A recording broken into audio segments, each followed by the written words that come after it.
ലോകത്തിൽ നമ്മൾ അറിയാത്ത പല ജനവിഭാഗങ്ങളുണ്ട്.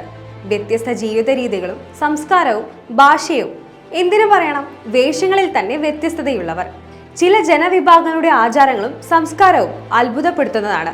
എന്നാൽ അവർക്ക് അത് അവരുടെ ജീവിത രീതിയാണ്. ഇപ്പോൾ ഇതാ കാണുമ്പോൾ അമ്പരപ്പിക്കുന്ന ഒരു ഗോത്രവിഭാഗത്തിന്റെ ദൃശ്യങ്ങളാണ് സമൂഹ മാധ്യമങ്ങളിൽ ശ്രദ്ധ നേടിയത്. പൊയ്ക്കാലുകളിൽ നടക്കുന്ന ഒരു കൂട്ടം ആളുകൾ.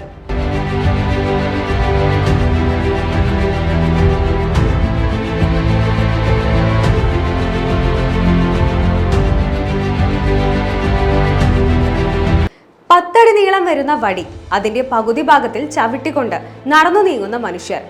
ഇങ്ങനെ പൊയ്ക്കാലിൽ നടക്കുന്ന മനുഷ്യരെ നിങ്ങൾക്ക് കാണാനാവുക എത്യോപ്യയിലാണ്. അവിടെയുള്ള ബന്ന ഗോത്ര വിഭാഗത്തിൽപ്പെട്ട ആളുകളാണ് ഈ ഒരു രീതി പിന്തുടരുന്നത്.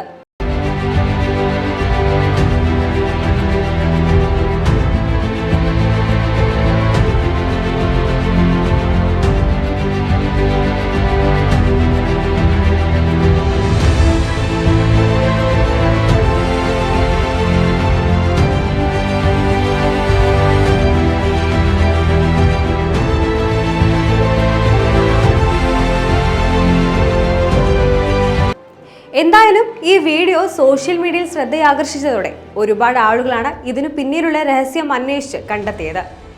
അത്ഭുതം തോന്നുമെങ്കിലും ഇത്തരം ഒരു ജീവിത രീതി പിന്തുടരുന്നതിന് അവർക്ക് അവരുടേതായ കാരണങ്ങളുണ്ടെന്ന് പിന്നീട് മനസ്സിലായി. സംഭവം ഇതാണ്. കാട്ടിലും കാടിനോട് ചേർന്നുള്ള പ്രദേശത്തും ജീവിക്കുന്ന ഈ ഗോത്രവർഗക്കാർ വന്യമൃഗങ്ങളിൽ നിന്ന് രക്ഷപ്പെടാനും ഉഗ്രവിഷമുള്ള പാമ്പുകളിൽ നിന്നും മറ്റു ഇഴജന്തുക്കളുടെ ഭീഷണിയിൽ നിന്നും വിട്ടുനിൽക്കാനും വേണ്ടിയാണ് ഇങ്ങനെ കമ്പിൽ ചവിട്ടി നടക്കുന്നത്. മാത്രമല്ല, ബന്ന എന്ന ഗോത്രവിഭാഗം കാണപ്പെടുന്ന പ്രദേശം കൂടുതലും ചതുപ്പ് നിറഞ്ഞതായതിനാൽ ഇവർ നടന്നു പോകുമ്പോൾ ചതുപ്പിൽ താഴ്ന്നു പോകാനുള്ള സാധ്യതയും കൂടുതലാണ്. ഈ അപകടം ഒഴിവാക്കാനും വേണ്ടിയാണ് ഇങ്ങനെ ഒരു രീതി. ജീവൻ രക്ഷിക്കാനാണ് ഈ വടിയിൽ നടക്കാൻ തുടങ്ങിയതെങ്കിലും ഇപ്പോൾ അത് അവരുടെ സംസ്കാരത്തെ അടയാളപ്പെടുത്തുന്ന ഒന്നായി മാറിക്കഴിഞ്ഞു. ഇത്രയും നീളമുള്ള വടി കൊണ്ട് നടക്കാൻ പ്രത്യേകിച്ച് പ്രായവ്യത്യാസമൊന്നുമില്ല. കൊച്ചു കുട്ടികൾ മുതൽ പ്രായമായവർ വരെ ഈ രീതി പിന്തുടരുന്നുണ്ട്. ബന്ന ഗോത്ര വിഭാഗത്തിൽപ്പെട്ട കുഞ്ഞുങ്ങൾ അവർ സ്വന്തമായി നടക്കാൻ കഴിയുന്ന കാലം മുതലേ മുതിർന്നവർ കമ്പിൽ ചവിട്ടി നടക്കാനുള്ള പരിശീലനം നൽകി തുടങ്ങും. ഇങ്ങനെ നടക്കണമെന്നത് കർശന നിയമവുമാണ്. നിയമം അനുസരിച്ചില്ലെങ്കിൽ വളരെ ക്രൂരമായ ശിക്ഷയും അനുഭവിക്കേണ്ടി വരും. നമ്മൾ അറിയാതെ പോകുന്നതും അറിഞ്ഞതുമായ വ്യത്യസ്ത സംസ്കാരമുള്ള നിരവധി ജനവിഭാഗം ഇന്ന് ഈ ലോകത്തുണ്ട്.